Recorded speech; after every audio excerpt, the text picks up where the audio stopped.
What do you make of your battles with Carlo Ancelotti? Are they some of the toughest games? Do you enjoy facing him? Yeah, of course. He's an exceptional person. I think we have a good relation. We don't see each other much, but he has more experience than me. He's a little bit older. So I've been in many leagues, always had success and have an incredible smell, and is how make his teams works, you know, and always success means how good he is.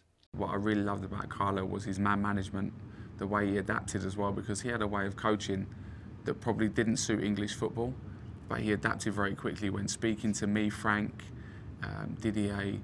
He wanted to pick our brains of, is this too much tactics for the players to do? Are we doing too much of this? You know, I want to get the right balance.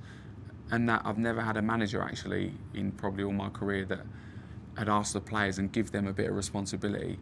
You know, because as players, naturally, you know, when things go wrong, it's the manager, it's never our fault.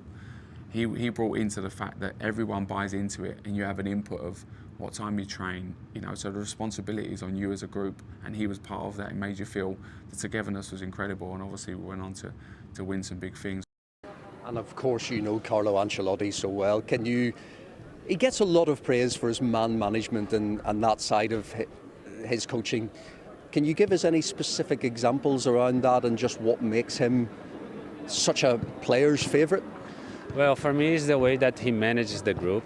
This is I won't say secret, but it's something that he's very special. He's got this ability to manage his players, different players, top players. And it's very, very hard when you have a changing room like Real Madrid's changing room, that everybody wants to play, everybody wants to be special, everybody has your own interest. And Ancelotti, he drives the changing room, the players to the same direction. Everybody can understand that if the team wins, everybody wins. So I think this makes Carlo very special. And if you talk about man management, there's no better person, Carlo Ancelotti. Oh. I'm sure everybody will say that. Man management, the way he puts his arm around everybody, makes you feel so free, comfortable, you perform. Just go out there and perform. Just be you and perform. And that freedom makes you express yourself and play much better. And that's, for me, Carlo, when it comes to management, for me, top. I was standing at the front with the marker pen and the flip chart, and he started off the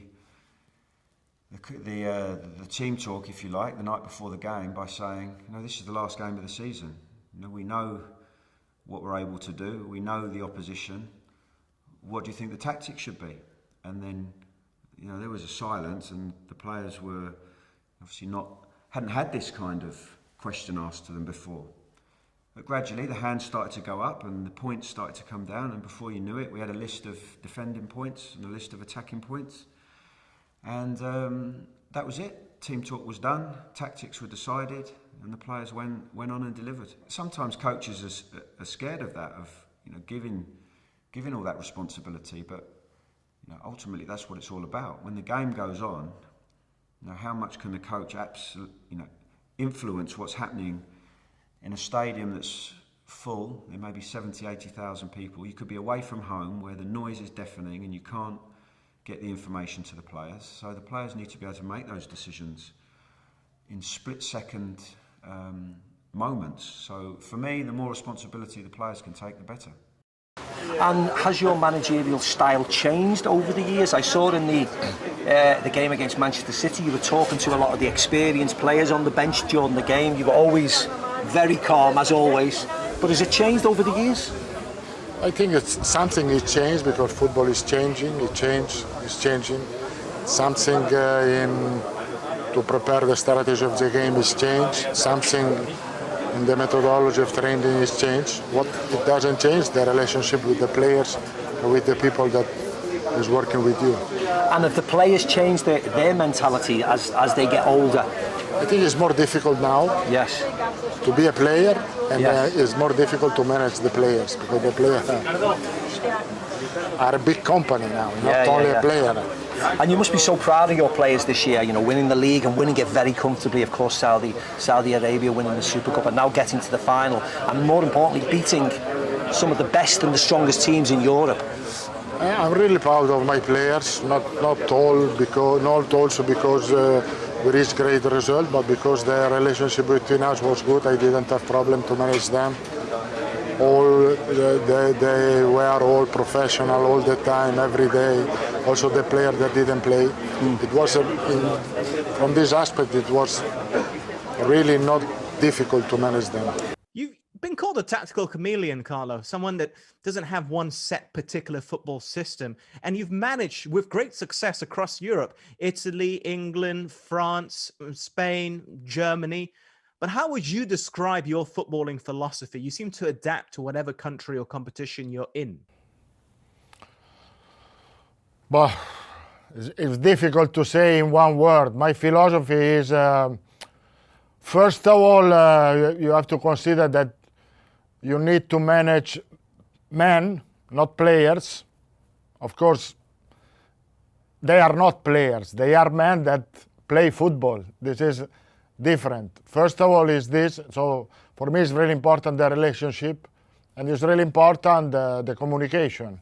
A manager now is you spend most of the time in communication instead to train on the pitch, because when you play every 3 days, you are not allowed to spend a lot of time on the pitch. And so I think that the communication is really important, because you can transmit your idea better to the players that has to go on the pitch. Interesting. I think I've got about a minute or two left. I want to know, what is your definition of a success? Because you've won trophies everywhere you've been, Carlo. You're one of the most highly recognized managers in the entire world. You revitalize Everton Football Club. What is your definition of success, and how do you keep yourself motivated after everything that you've done? I am motivated because I love what I'm doing, and I try to do my best to help the team to reach the target and the success, and the club, of course. Success is to be happy for what you are doing in this moment. This is I think, the success.